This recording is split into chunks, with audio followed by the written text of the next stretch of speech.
ഇടുക്കിയിലെ സർക്കാർ വേദിയിൽ റാപ്പർ വേടൻ ഇന്ന് പാടുന്നുണ്ട്. വൈകിട്ട് 7:30 വാഴത്തോപ്പ് സ്കൂൾ ഗ്രൗണ്ടിലാണ് പരിപാടി നടക്കുന്നത്. പരമാവധി 8000 പേർക്ക് മാത്രമാണ് പ്രവേശനം. സ്ഥലപരിമിതി മൂലമാണ് തീരുമാനം.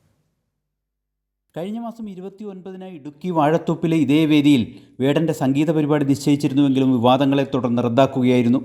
കേസിൽ ജാമ്യം ലഭിക്കുകയും തെറ്റുതിരുത്തുമെന്ന് വേടൻ പ്രഖ്യാപിക്കുകയും ചെയ്തതോടെയാണ് വീണ്ടും പരിപാടി സംഘടിപ്പിക്കാൻ സംഘാടകർ തീരുമാനിച്ചത്.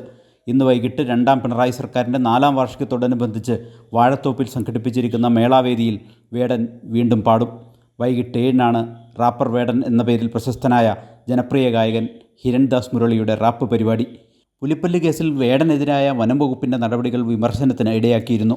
വേടനെ അറസ്റ്റ് ചെയ്യാൻ വനം വകുപ്പ് അനാവശ്യ തിടുക്കം കാട്ടിയെന്നായിരുന്നു പ്രധാനമായും ഉയർന്ന ആരോപണം. കോടതി വേടൻ അനുകൂലമായ പരാമർശങ്ങളോടെ ജാമ്യം അനുവദിച്ചതിനെ തുടർന്ന് വേടൻ അനുകൂലമായ പൊതുവികാരമുയർന്നു. ഇടതു നേതാക്കളും സാംസ്കാരിക പ്രവർത്തകരും വേടന് പരസ്യ പിന്തുണ പ്രഖ്യാപിച്ച് രംഗത്തെത്തിയിരുന്നു. വേടന് സർക്കാർ വേദി നിഷേധിക്കില്ലെന്ന് മുഖ്യമന്ത്രിയും വ്യക്തമാക്കിയിരുന്നു. കൈരളി ന്യൂസ്, ഇടുക്കി.